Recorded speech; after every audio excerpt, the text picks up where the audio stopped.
มากคนเราสาเรียนจบและเจียวแต่งเรียกมือยุคปัจจุบันกีมากคนเราสาจีเรื่องประสบการณ์อันมือจีสอบประสบการณ์อันมือเพื่อไงต่อยอดยาดาวิสาอาชีพเดเดี๋ยวกีมือปัญหาท้าทายที่วัยรุ่นอีกำลังปะเสริญยาดานายุคปัจจุบันกีสมัยเลก่อนกมูลตูกมูลสมัยเลยยงมาเตแฮมยมลอยจมกลยัดหมกจงรุงจรุนตูจอลสมัยเลยก่อนกมูจมหมกจมรึงกองจมลองจมกระตางอำลาจียัดตาเมื่อกอยาทั่วประเทศลาวกีสำหรับดามือสกี้นุ่มเทปโอจีไกเราอันกับวัยรุ่นโดยเฉพาะเมื่อนักเรียนนักศึกษากมูอีที่กำลังเรียนกำลังศึกษายัดคันมหาวิทยาลัยหรือว่ายัดคันมัธยมต่างๆยัดสถาบันยืมอ่อนยืมแหงเพราะว่ามากกว่านี้น้องอักคำถามเราซะหลังจากได้เรียนจบดีจีแต่งเวียกเมื่อ99%นุ่มเทปเสื้อเราซะคนน้องดาคำตอบเราซะเรียนจบจีแต่งเวียกเมื่อคือคำตอบก็ไม่คอคืออันดับหนึ่งเงินนี้เมื่อคำตอบที่มากกว่านี้น้องแต่ว่าสำหรับมือสกี้นุ่มเทปก็มือคอที่จะได้อันในข้อคิดของวัยหนุ่มโดยเฉพาะเมื่อ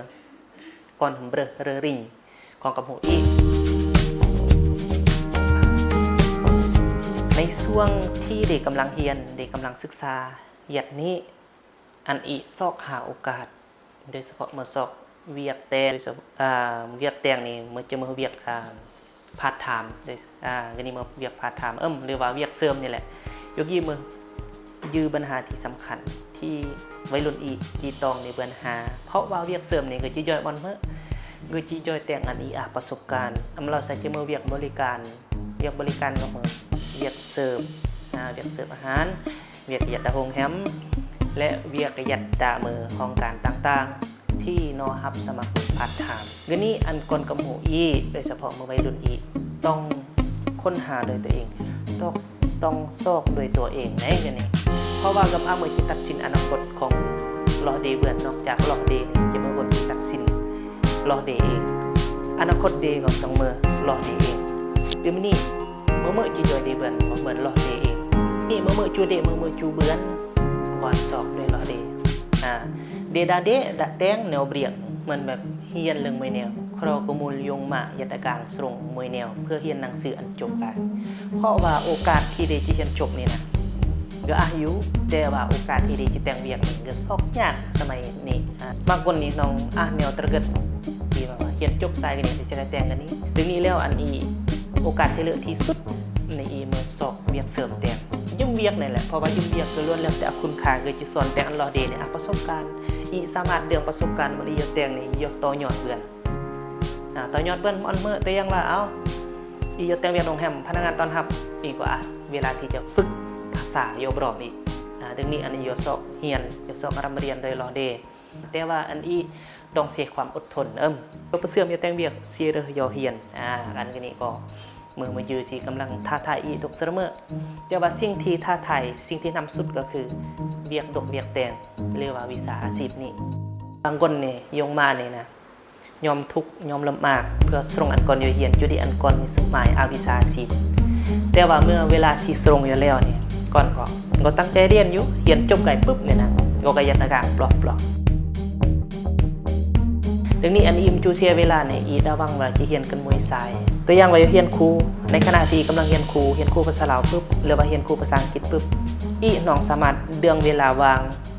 ย่อซ้อนเพิ่มอีน้องสามารถเดืองเวลาวางย่อแต่งเวียกเสริมเพื่อเดืองประสบการณ์เพราะว่าดาลงในนี้เนี่ยนำเอกชนหรือว่าตามองค์กรต่างๆเวลาอีย่อสมัครเวียกปุ๊บเนี่ยนะสิ่งหันรานที่น้องจะมาเรามีจบเมื่อไรจบสายกีไกปุ๊บและคำถามตัวยอก็เหมือนเนาะจะไม่เราสักมีประสบการณ์เมื่อเนี่ยยี่และสำคัญเลยนะก็นี่อีต้องคำตอบอันนอถ้าว่าอียกแต่งเบียกเสริมอีก็จะคำตอบอันนอวัยรุ่นอีต้องสอบเบียกแต่งทุกเสมอต้องสอบเบียกเสริมนี่นะยี่และมันประสบการณ์ที่อีจีโอกาสที่จะเบิ่นแต่งเบียกอีจีโอกาสที่จีเบือนเวียกแต่งกระมวลเรื่องมาอีดาวังเราซะจีแต่งการเรื่องไม่เนี่ยมากบริษัทและ เอกชนต่างๆเนี่ยน้องก็กำลังเกิดเขื่อนมากอันบางแนวอีอ๋อสามารถสมัครเวียกดายิมองค์กรเบือนสมัครเวียกยิมอนยมแหงเบือนถ้าว่าอันอีประสบการณ์อีมาประสบการณ์อีก็สามารถสมัครเวียกเพราะว่าเงาะสารเราสารในจิตแต่งเวียกกันเบือนถึงนี้แล้วยึมประสบการณ์ในขณะที่อีกำลังเรียนเนี่ยอันอีสอบเวียกตกงานแต่งนี่เมื่อปัญหาทุกๆอย่างแหละเวียกเมื่อว่าแล้วแต่อีได้เลือกเวียกถ้าอันอีเลือกเวียกแต่งเนี่ยนะอีก็ที่โอกาสที่จะเบิ่นเวียกแต่งแย่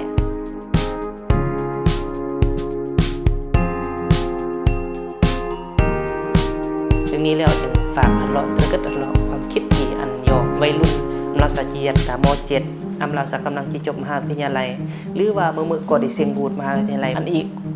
คนหาไฟขวาหาโอกาสเยอะแต่งเรียนเสริมในเวลาที่